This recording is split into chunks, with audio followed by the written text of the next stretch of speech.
There are neurotransmitters that play roles in our fat loss, but it happens indirectly. See, one of my favorite neurotransmitters is GABA because it is so unbelievably important. And I want to share with you how we can influence GABA, but we also have to understand how it works.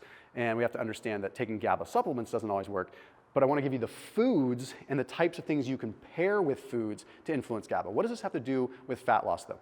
GABA is one of the main neurotransmitters that's going to influence good sleep. Sleep is one of the biggest factors when it comes to fat loss. You take 2 or 3 people eating the same things, doing the same thing, one sleeping, one not sleeping well, huge difference in what's going to happen to their body composition. And we've seen that. Okay, one's going to waste muscle and probably store fat. They'll probably end up at the same weight if they're eating the same, but one's going to build muscle, one's not, right? One's going to lose fat, one's not. Neurotransmitters and our ability to sleep and relax is critical. So I'm going to share a few foods that increase GABA, but also how you can sort of manipulate this in your body a little bit to your advantage. And after today's video, I put a 10% off discount link for Timeline Nutrition.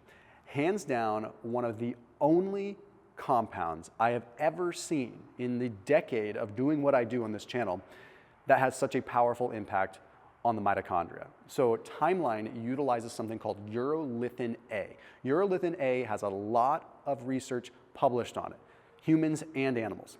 Okay, urolithin A activates what is called mitophagy, which is sort of the mitochondrial recycling, if you want to call it that. You've heard of autophagy before. This is like autophagy occurring at the mitochondrial level. Now, I've had Dr. Gabrielle Lyon on my channel, and we've both talked about how much we feel urolithin A. So it has potential longevity effects, but I feel it quickly. I feel performance effects, I feel body composition effects, and they have a patented technology called MitoPure. So Timeline is the bee's knees. This is a very cool compound, and I think we're going to be hearing more and more about it. So that link is in the top line of the description underneath this video. Check it out after you watch this. Okay, so what this study that I'm referencing found is that when they gave subjects an injection of GABA, they found that only a small percentage of it got into the cerebral spinal fluid, meaning only a small percentage got into the brain. Now, GABA mainly acts in the brain, right? So it's what allows you to feel calm versus glutamate making you feel excited and kind of amped up. Okay, so you want to feel calm. Smooth brain, slow brain, calm brain is a fast brain. What they found is that not that much got through the blood-brain barrier, but when they gave it along with L-arginine, you've probably heard of arginine as like the amino acid that gives you a muscle pump. Like we've used arginine in bodybuilding for a long time because you get a better pump. It is a precursor to nitric oxide. Okay, so being a precursor to nitric oxide, it increased the blood flow to the brain, and GABA levels in the brain increased 67% compared to about 30%. So most of the literature we've seen before is that GABA doesn't have much influence when you take a GABA supplement or GABA-rich foods. Like you really just have to synthesize it, make it yourself. But now we're seeing combined with L-arginine, it might have an impact. So what you might want to do is if you are someone that is anxious and feeling like, eat these foods that I'm going to talk about, but try taking it possibly with a scoop of L-arginine. See if it works, okay? The first thing that I want to talk about, the first thing is not really a food at all. It's cutting out alcohol, okay? Or at least dramatically reducing it. There was a study published in Neuroimage, took a look at 52 heavy drinkers versus 49 light drinkers. They found that the heavy drinkers had significant GABA downregulation, lower levels of GABA in the brain because alcohol affects GABA. That's what makes you feel the way that you feel. So first and foremost, let's get that out of the way, okay? Secondly, fermented foods, okay? We have GABA receptors in our enteric nervous system, which is the nervous system in our gut. You've heard the gut and the brain connection, right? Very real thing. Okay, the vagal nerve connects them. Now, we know that we produce serotonin in the gut. Whether that crosses the blood-brain barrier or not, we still don't entirely know, but we produce it in the gut still. And maybe it has a systemic effect, but we also might produce GABA in the gut. Okay, that's still up for debate, but there is evidence that suggests that our gut plays a role on our GABA levels in our brain. In fact, this was published in Frontiers of Psychology, and they found that GABA supplementation had an impact on GABA levels in the enteric nervous system, and then via the vagal nerve actually did have influence on GABA receptors in the brain. So where do fermented foods come in? Well, fermented foods obviously very good for the gut. People say, oh, fiber, veggies. I say, yeah, those are okay, but fermented foods take the cake. Fermented veggies. Try eating kimchi. Try eating sauerkraut. Try eating raw milk or fermented milk or other fermented dairy, kefir, yogurt, cottage cheese, even some kombucha, fermented foods, fermented meats. Okay, fermented foods have bioactive peptides, which are very good for other components of our gut, but they also are great for our gut microbiome. And this could be one of the more powerful levers we can pull when it comes down to GABA and feeling calm. Now again, combining that with some L-arginine or just regularly supplementing L-arginine.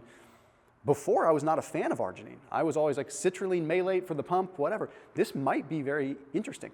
The other thing that I could look at is what if you combined these things with protein? Protein obviously has arginine in it, just not in any crazy amounts. So we might see a similar impact if we just ate fermented foods with protein. Maybe you notice you feel a little bit calmer afterwards. Anyway, the next one is tomatoes.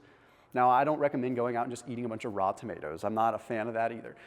But tomato sauce, tomato paste, things like that, make a bolognese. Take some ground beef, cook it up, put some tomato sauce in it, and make a bolognese without the pasta. And you've got like a lower carb, fat loss sort of dish, and that could be really, really powerful. Now, you might be wondering, like, what does all this have to do with fat loss? Well, GABA has such a powerful effect on sleep that sleep could be the biggest driver or the biggest wedge being drawn between you and fat loss. So we'll come back to that a little bit more. The next one is shrimp and halibut. Shrimp and halibut have 2 of the highest levels of GABA in any food. Now, I don't suggest you go and eat shrimp and halibut every day, but if you're trying to increase GABA levels, eating some shrimp and halibut might not be a bad idea, and they have naturally occurring arginine in them. So they might be the types of seafood that you eat to really get a calming effect. No one's probably ever studied if people are calmer after eating shrimp or halibut, and that might be far-fetched, but it could also be very realistic. Okay, now let me give you something that's like real here for a second. These foods increase GABA, but one of the best ways to increase GABA is really using what are called like positive allosteric modulators. That's the way that pharmaceutical intervention with GABA works. Positive allosteric modulators, where they actually bind to another receptor site of GABA to draw more GABA in. A good example of that is going to be Kava. So I like to drink Kava. Okay, and this is not a plug for this company, but I drink like true Kava. I'll drink that. I don't drink alcohol. So I will drink Kava, and I do feel like I get relaxed. And it has to do with the compounds in Kava that directly influence the binding of GABA to its receptor site. Positive allosteric modulator. So this is a very real thing, and Kava seems to be quite potent for that. So if you haven't tried Kava, try it. Fava beans are another interesting one. Now, fava beans also have L-DOPA in them. Questionable whether the DOPA and the GABA can get through the blood-brain barrier, though. Okay, so that's the thing. If you take it with arginine and it's a precursor to NO2, you might have a better chance of the arginine, or the GABA and the DOPA getting through. So fava beans have an ability to really make you feel good. Like with dopamine, highest concentration of DOPA that I know of, L-DOPA in a food, and a pretty significant amount of GABA too. So definitely a superfood there, not to mention high in protein. Just make sure you cook it. Cocoa is another one.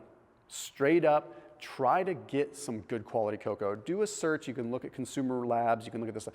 There is some evidence that cocoa might have heavy metals in it. So just do your research on which cocoa is best. It's a quick Google search away. Try not to get one that has a bunch of cadmium and stuff in it, because we've been seeing that. So find a cocoa that doesn't have a lot of heavy metals, but cocoa, interesting stuff. People think, okay, it's got theobromine in it, it's gonna amp you up. I've been having cocoa before bed for on and off for years, and it's never influenced my sleep. I've never seen a negative impact from the cocoa. As a matter of fact, maybe it's because it's influencing GABA. I respond so well to Kava, it would make sense that cocoa would have a similar effect. So what I recommend is there's some good effects with dairy and sleep, positive effects. So maybe mix a little cocoa with some Greek yogurt or some kefir, or even warm milk or something, and sip on it. The next one I have to kind of warn you against is spinach. Now, the reason I'm going to say this is because spinach is one of the highest sources of GABA. But with that comes a tremendously high amount of oxalates. And I talked about this in another video, but there was a PhD that came on my channel from UCSB, amazing researcher in the kidney world, specifically with polycystic kidney disease. His name is Dr. Jacob Torres. And he was explaining to me that oxalates are a very, very real thing. Okay, so oxalates are these compounds that do not break down, and they form crystals in our body. And I'm not going to tell you to avoid vegetables. I'm not one of those guys. But we should not be consuming lots of the vegetables that are high in oxalates. We should make a concerted effort. They do form microcrystals in our kidneys that can trigger more mitochondrial metabolic issues with our kidneys. Our kidneys are very metabolically active and important for healthy metabolism. They have a high amount of mitochondria just because of the amount of work they do. We need to take care of those suckers. But oxalate crystals will also form in our joints, and they can form all over, and they're very hard to get rid of, if at all, right? So I don't recommend just eating raw spinach. If you're going to eat it, I would recommend cooking it, but the evidence is even suggesting that cooking oxalates doesn't really get rid of them. As a side note, try arugula. It's not high in DOPA or not high in GABA, but it's better than spinach if you just are worried about the spinach thing now. And overall, the best thing that you could probably consume, just like the shrimp and the halibut, is straight up protein and meat. Okay, with meat, you're getting the arginine, you're getting the amino acids, and you're giving your body what it needs. Now, you can also supplement with glutamine, believe it or not. Glutamine is a precursor to GABA. Now, glutamate, which comes from glutamine will form glutamate, is also the opposite of what you want.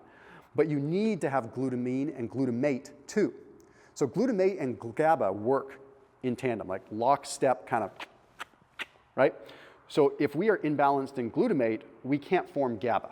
Okay, so glutamine helps us form glutamate, and the glutamate will influence the GABA production. So the only time that I would really recommend supplementing with glutamine is when you are really stressed out.